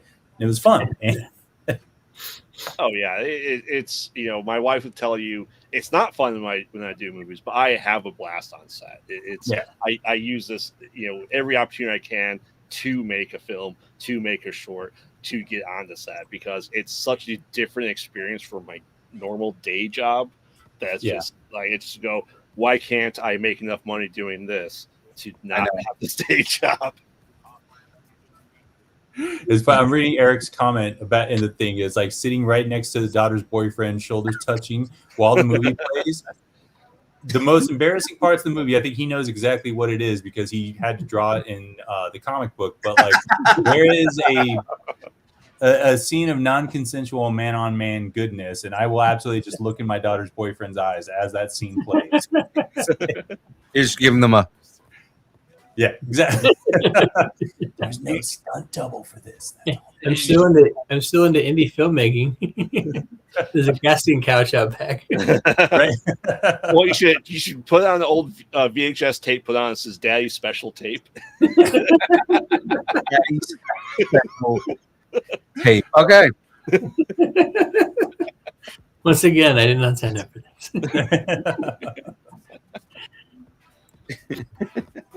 No, luckily, my daughter is 15, but she keeps insisting to me that like, nope, I just want to grow up and be old and have cats. And I'm like, you're going to change your mind and I'm sure it's probably going to be a lot sooner than I'm ready for, but like, I am nurturing that as much as possible. Like, yes, absolutely.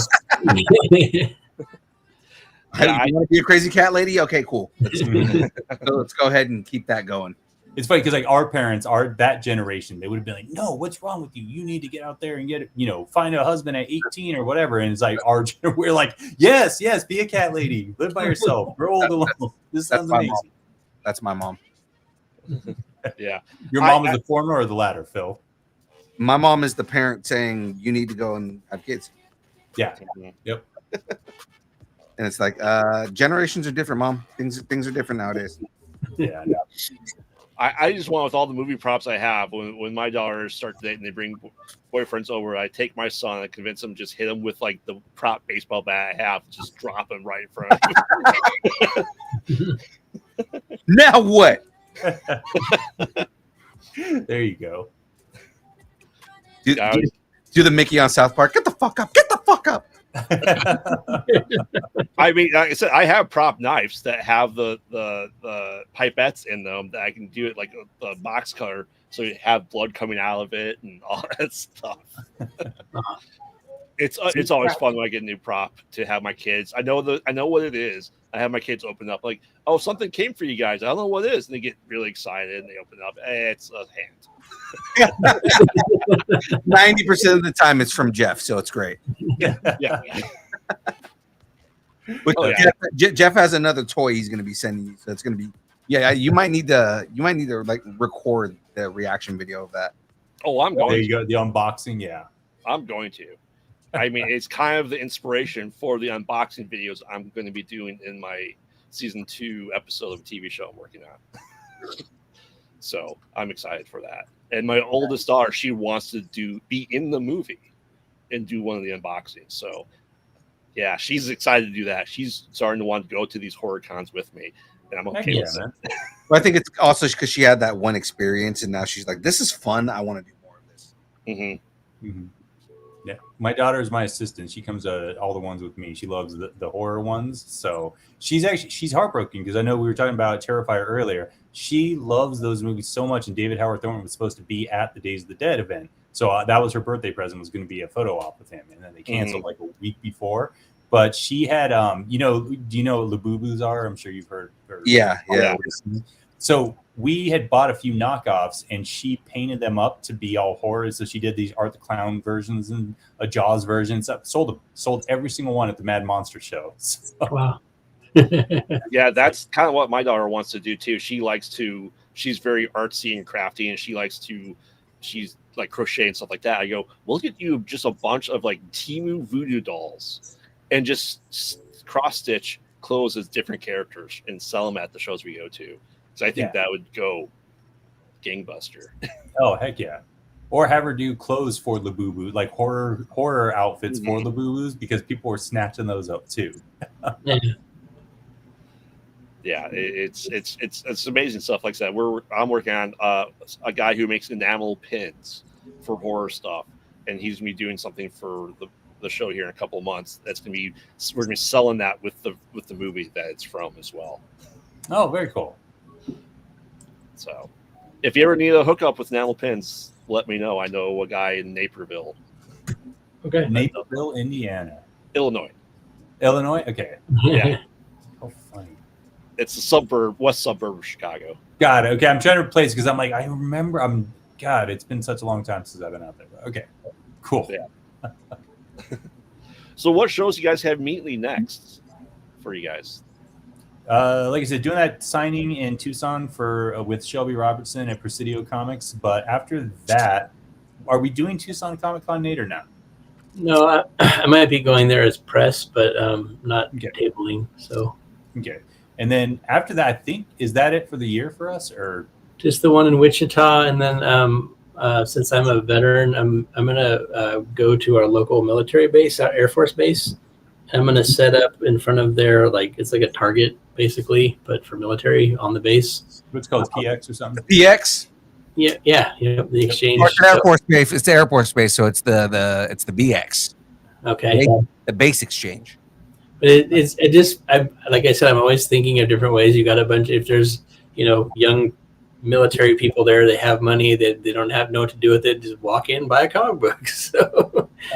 And we're nerds. I mean, like there's a lot of people in the military that are fucking nerdy as shit. So yeah, that's actually a good idea.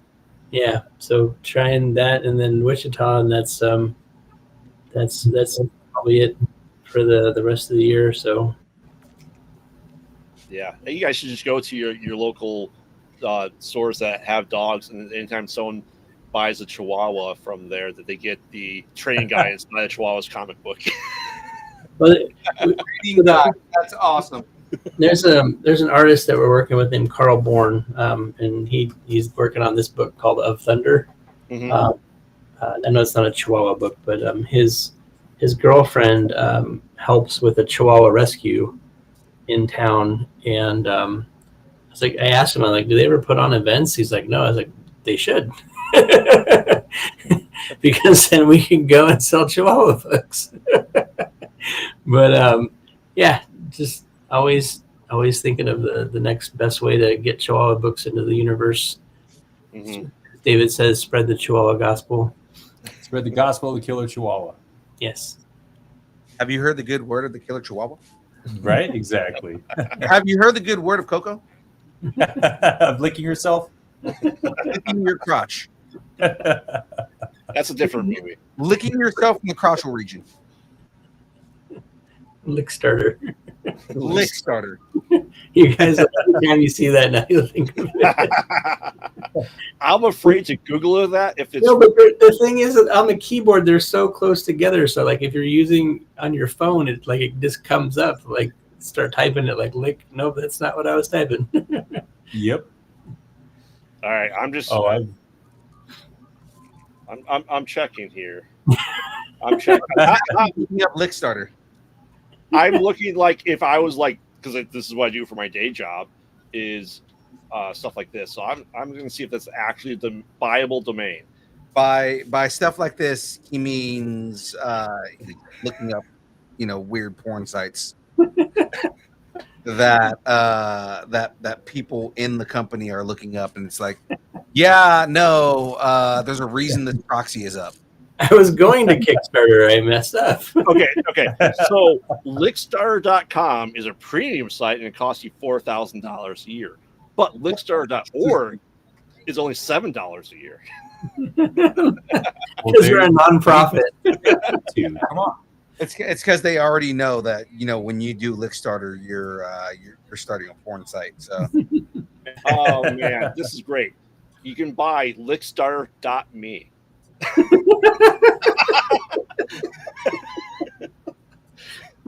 Oh, I love it. Need you to lick me now. Lickstar.locker. That's Lickstar Pro. Oh man. Well, Phil, I know we're Somebody put flared bass in there again. Oh, he's getting the flared bass. Well, Phil, we're approaching the end of the show. Do you want to show us where you're at with your Legos, and we'll start doing pluggables? Absolutely, man. So I finished the next character. He's the bassist. Cool. Obviously, an upright So bass. he's got a stand-up bass. And that's the pieces that I'm spreading out right now is for the stand-up bass. So I've got the horn player, Mm-hmm. and I've got the bassist. Well, it's what gonna be you a should do four-piece? is,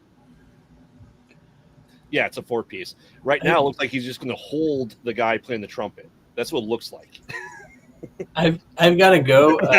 I was just informed that I'm late to pick up my son. So. Oh, That looks creepy. Yeah. That just looks like all right. All right. Have a good night, man. If you want to throw some pluggables before you Yeah. get going, man. At Night of the Chihuahuas on Instagram, at PorkChopEXP55 on Instagram, nightofthechihuahuas.com. We got a bunch of different projects coming out for Pork Chop, and I'm going to keep rolling with Night of the Chihuahuas. So thank you. Absolutely, man. We appreciate your time. later, and Nate. talking and everything. Have a good night, Nate. See you, Nate. Awesome. Oh, look, it's me up here. It is you Oh. up there. How's it going, man? Hey, not too bad. Are you doing okay over there? Everything's okay? Yeah, let me reach over and see if I can get one of those Lego pieces. Wait. No, instead we. There you go. High five.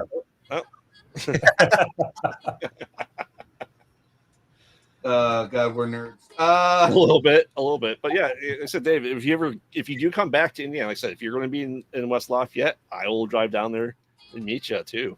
Badass, man. I'll message. I will send you a message. I know that we're buddies on Insta, Oh, yeah. so Yeah. that's basically the only social media I have anymore is Instagram. So it's funny because like sometimes I'll be like, hey, I have a witty observation about something. I'm like, oh, Instagram's not really a good place for that. It's more like post a picture of what's going on.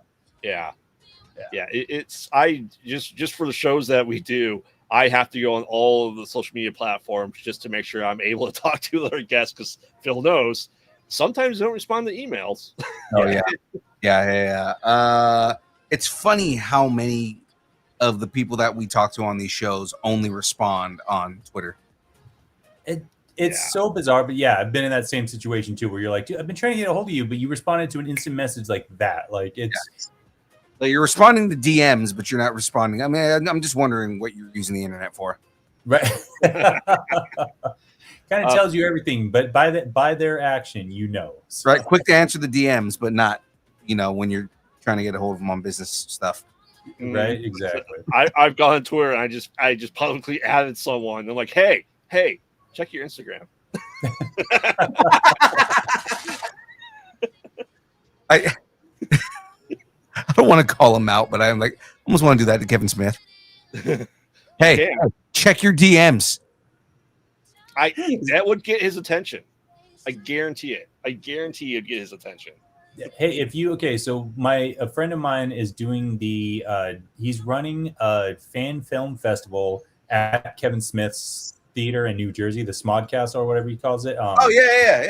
Yeah. So I think it's, God, actually, crap. Is that this weekend? It might be. But anyway, if you need me to run a message, let me know. I can, if it's something super important, I can get it to him this weekend. Well, no, he's going to be at Comic-Con this weekend. He's got like a whole bunch of shows. Well, I just want you to get some newspapers and magazines and cut out a note of letters to Kevin Smith to have it delivered to the sponsor. No, he 2 years ago at LA Comic-Con, he said he was going to come on the show, but I never got like his actual contact information, and that's my fault. I gave him my contact information, but didn't get his. Oh, And yeah. that's my fault because I should have realized that he is one of the busiest dudes in existence. Mm-hmm. Right. So it's funny because we now have many mutual friends. Oh, And nice. and all of them just keep saying like, dude, just tag him and stuff. He'll see it eventually. If Nice. only you knew someone that has an IMDb Pro account, they can get his contact information. Oh, that's right. I forgot you have an IMDb Pro. I'm going to need you to do that for me. While you're at it, get Jason Mewes because I would love to have him just rant for 2 hours. Yeah. That's like what you prepare for. Like Kevin Smith, you can have a conversation with, but like you prepare. If you're having Jay Mewes on the show, he's just going to talk for 2 hours. Just let it go. Just let it happen. You're not even going to steer the conversation. You just got to kind of hang out and be like, observe. You're just partaking in a conversation. Yeah. I imagine it go very much like the Larry Hankin, which was about 4 hours. Oh my God, Larry Hankin. We had so much fun with Larry Hankin when he was on the show. Jackie to this day still says that was her favorite interview out of anything that we've ever done was with Larry Hankin. That's awesome. Yeah, he was on this for about 4 hours. He came on my show and he was there for about 2.5. And my show's only half an hour. I mean, our show's only 2 hours and he was on for 4 hours. So I mean, Chavo Guerrero, he basically didn't give us time of day. So, oh, and like James said, literally we're interviewing Joey Lauren Adams on Saturday. So it's like that's another person that is Kevin Smith adjacent. How funny. Okay, cool. Yeah, she so who else would you need from Chasing Amy for that? Because you got her. Who have you interviewed anybody else from that? From Chasing Amy, no. We've had a couple people from the View Askew universe. So, I mean, Brian O'Halloran and Marilyn Gigliotti, who like we've actually hung out with. So like, Nice. It wasn't just we're gonna interview you. Like, no, we went to dinner, we were talking shit. Brian O'Halloran is one of those guys that is continuously funny all the time. Badass. Like everything that comes out of that guy's mouth is a joke and it's hilarious. Ming Chen is probably the funnest guy that we've been around just because one, that guy is constantly moving. Meaning like, oh, it's time for the next bar, and he like outpaces everybody. Two, that guy drinks like a fish and it's fucking great. Like he loves to go to dive bars. Right. So like we will go to like 1,000 dive bars and he will get like, different drinks everywhere. He's also the reason that we have Malort jokes on the show is because God, Malort. He the pay to play with Ming Chen. The first time you hang out with him, if he finds Malort and it's your first time hanging out with him, you have to take a shot of Malort. Wow. He said it's only that first time, and then after that, you're fine. You don't ever have to drink it again. Wow. Okay. No, that's right. So when we were at dinner, James and Taylor, they kept like kind of arguing back and forth, and Brian stops for a minute and he goes, "So how long have you guys been married?"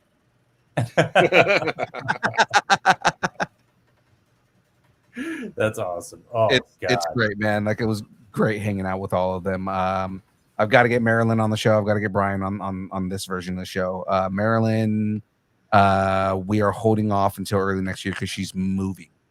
Oh, okay. So she was like, "Yeah, no. Once I get all this like situated and whatnot, then we can." Because I think she's moving back to New York. Okay. And she said, like, once she's got all that situated, then we'll talk about her. Because every time we've interviewed her live, it's always been about Clerks, and it's like I want to talk about her career outside of Clerks because she's directed, written, she's done all kinds of stuff, and it's like I want to talk about that. Oh, badass! Yeah, I'm sure that'd be a very lively, good conversation as well. Yeah. She's probably so sick of always having to talk about Clerks, right? And Brian, I mean, that guy's he's just a good conversation. But like he was saying, like, yeah, man, he goes, Kev will do the show. Like I guarantee you, if he told you he'll do it, he'll do it. The thing is it's catching him in that corner to remind him because he's always on the move. He's always got something going on. He's always on tour. He's always doing something. Mm-hmm. But he is gracious with his time, and like he does me. So I told you, a friend of mine is doing that fan film festival. he met him at Phoenix Fan Fusion and pitched that. He was like, what you should do at your theater is do this. And Kevin Smith was like, okay, but you would have to run it. He's like, okay. And like literally got his info. But see, so that's the difference. He got Kevin Smith, like gave him his phone and was like, put your number in there. And then he sent it to his manager as he was talking to him and was like, all right, cool. He's going to follow up with you. And then sure as shit, the next day he gets the phone call and he's like, hey, what do you have? And like they got it all set up within a couple weeks. It's crazy. Yeah, at that point it'd be like, I need because I know who his manager is. So it's like at that point it's like, I need Kevin and your husband on my show. So what's really interesting is that Marilyn and I have been in the same writers' movies. The same writer. She was in the movie in the 90s called Jacker 2. And it's written by the guy, and I was in one of his movies last year. Nice. See, connection right there. Industry is smaller than people think. So even at the indie level, or especially at the indie level. Mm-hmm. Yeah. So anyways, we went off on another tangent. Yep. We do that. Yeah, we tend to do that a lot. So David, give us all your pluggables, man. Anything you got going on, any events you have coming up. Of course, plug the Kickstarter, plug Night of Chihuahuas too. Kickstarter is in the chat. Check it out. The link is there. If you have not if you have not backed us and you're able to, we would love your support. If you're unable to back us, we would love like a shared link on your social media. That would help us out a lot as well. We have the sequel series, Night of the Chihuahuas Part 2, Chihuahuas from Hell. It's been written out. It's going to be a 5-issue series. The Kickstarter's for issue number 1. And then I've also I'm working on the Tremors adaptation for Aquatus Comics. So you can find us on Facebook, the Tremors comic book. And that we have 4 issues of that out so far. The 5th one should be coming out hopefully by the end of the year, and then we'll do a trade paperback for that collection as well. And I have a couple other things that, knock on wood, I can give some updates on pretty soon, but right now they're up in the air, and I would hate to say anything and then it blows up in my face and everybody makes fun of me on social media because it didn't happen. So, but we always have something going on, and then that Killer Deer movie, maybe it'll come out this year. I don't know. I haven't gotten any updates on that. I want it to come out. Me too. It was a lot of fun. It ended up being like a really I showed the rough cut to my wife before the effects, which is where things went south. It needed some digital effects to supplement because we had a huge animatronic deer on set. But there were some scenes where it's like, hey, this deer is obviously not running across the field. We need to have these effects to supplement it. That's where the producers right now are like fighting each other about the cost or who's paying for it and, whose profit percentage gets lowered as a result. But anyway, and then being like PlayStation 2 graphics. Yeah, that's the thing. It's like nobody cares at this point, dude. Just release the movie because it's fun. But I showed it to my wife before those effects were added, and she's like, this is actually really funny. And she hates low budget movies. She hates low budget horror movies. I don't know why she's with me, but she was like, dude, this is a funny movie. Like it's really, she's laughing the whole time. And I was like, okay, if you're on board with it, then I think we can definitely find an audience. And then hopefully it comes out and it does. But we'll see. I know Graveyard, you can probably tell stories too about projects that you've been in and that just, Graveyard just wants to see that so he can put it on Pot Out at Night. Deal. True. Deal. That's very true. No, but it's just part of the low budget film game is just, sometimes you're in these projects and then it's like, whatever happened to that? It's insane how that works, but Yeah. Oh yeah. Awesome. Yeah, but appreciate you guys having me on, man. It's always fun to hang out. Always good to catch up with you guys. And are you going to be at LA Comic Con? We will be at LA Comic Con. So I'll hit you up if we end up making it. I know I got to pull the trigger. Like I said, I'll know within a few weeks if we're going to be able to make it or not. We were extended a guest spot, so the option is there. It's just trying to figure out if I can make it work. Right. That makes sense. Graveyard, give everybody your pluggable, sir. Yes, I am Graveyard, co-host of the Mostly Pod Out at Night. Mostly. It's pod. At night. Mostly. So, except July of 2025. And so, talk to Salem today.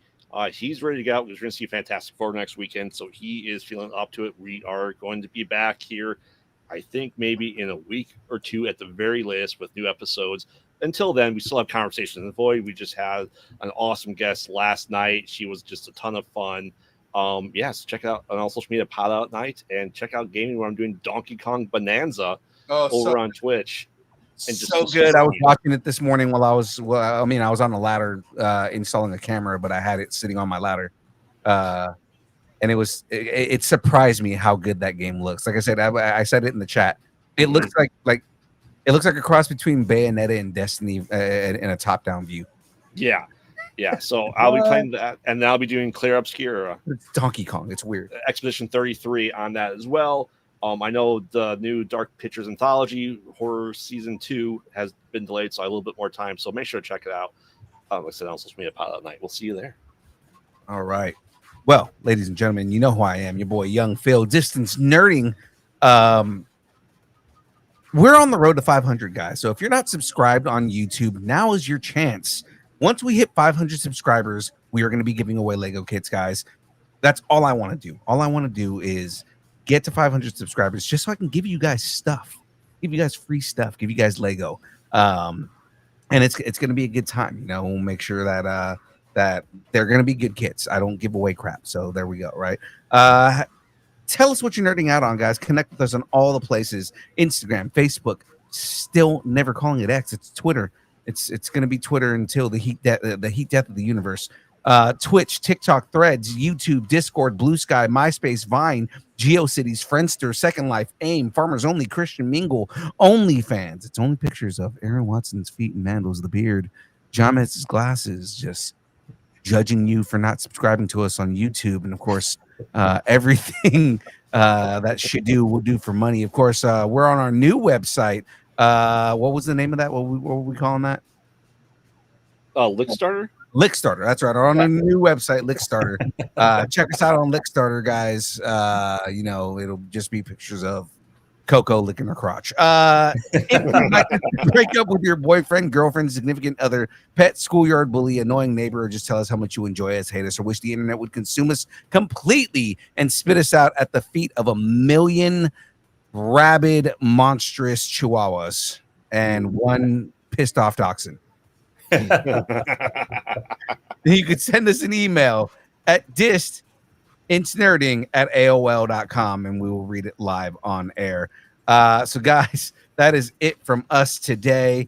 Again, one more time, I'd like to thank David Quiros. I'd like to thank Nate for coming on the show and talking about your guys' latest project. We appreciate you guys giving us your time. As always, ladies and gentlemen, thanks, and keep nerding together. And of course, Bruce, it's bedtime. Go to sleep, buddy. Oh, and no game night tomorrow night. That's right. We're not going to be playing the buzzer tomorrow, ladies and gentlemen, because both of us, respectively, are going to be going to different Comic-Cons and we are going to be driving. So we will not play the buzzer tomorrow, but next week we should be back on. I believe it's another Jeopardy. It is Jeopardy, and everyone needs to be there.